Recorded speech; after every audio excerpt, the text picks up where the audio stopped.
so much of what you learn in a yoga practice, you learn from the discomfort of the practice. And I don't want to be cavalier, right?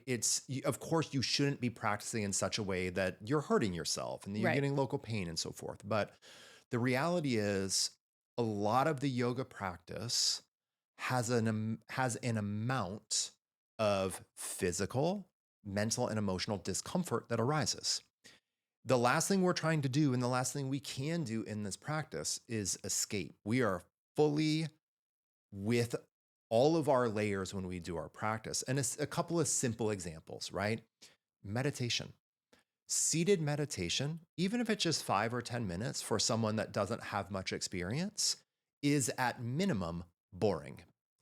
But what is our impulse when we get bored now?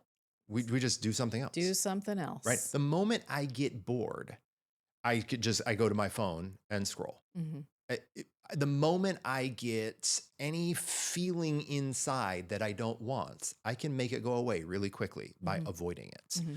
But when you practice seated meditation and Shavasana, so I'm not even saying like do the most ultra hot class and barely survive, although if you want to do that, that's your choice. But Shavasana for some people, really uncomfortable. Hmm. Seated meditation, really uncomfortable. Being present with what's there for you can be such an awkward and uncomfortable thing, and our immediate impulse is to ameliorate it.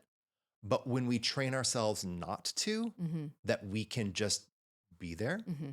and watch it and make it more of an objective experience. Oh, this is me sitting here and the inside of my left knee is a little bit uncomfortable.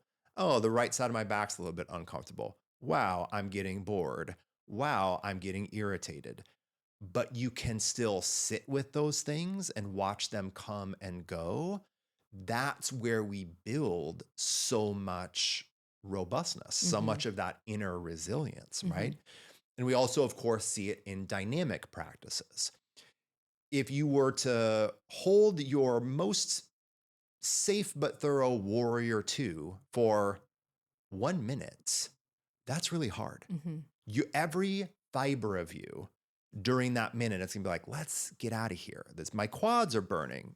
I finally learned how to use my glutes. My glutes are burning. My shoulders are tired. Get me out of here. But when you can say, nope, not yet, you really train yourself to be present in that moment. And you start to have a fundamentally different relationship to discomfort. Hmm. You become a little bit more comfortable and a little bit less reactive in the presence of discomfort. Right. And that's where we build so much resilience in this practice, Hmm. right? Yeah, absolutely. You described it really well. It's, there were so many times in the beginning of meditation for me, like you said, 5 minutes of meditation, 10 minutes of meditation, where I was like, this is torture. I hate myself. Why is this like this? Why can't I do this? Why do I want to leave so badly? Oh my God, my heart's beating. I'm going to have a panic attack. And then the thing that's interesting is that even if it was a really difficult meditation, when I came out of it, and this is, I'm talking about with a teacher in the room, it was like, see, that was no big deal. Sure. Is this ability to be like, oh my gosh, did you just see what a big deal you made that in your head? Look at, you're just here in this beautiful place with all these people. You just did that for 10 minutes.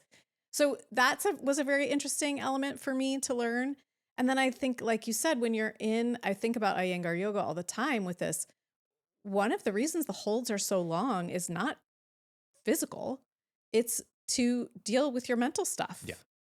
And it forces you to relax in the midst of discomfort and to let go just a little bit in the midst of discomfort. And when you do that, it's a lot more comfortable Yes. because you're not fighting everything all the time. Yes. Yeah. Resonated with this clip, Andrea and I would love for you to listen to the whole episode. It's linked below. Also, if you could like, subscribe, share, would be really great. It helps other people find our content, and that's really valuable for us. As always, thanks for being part of the community, and we'll see you soon.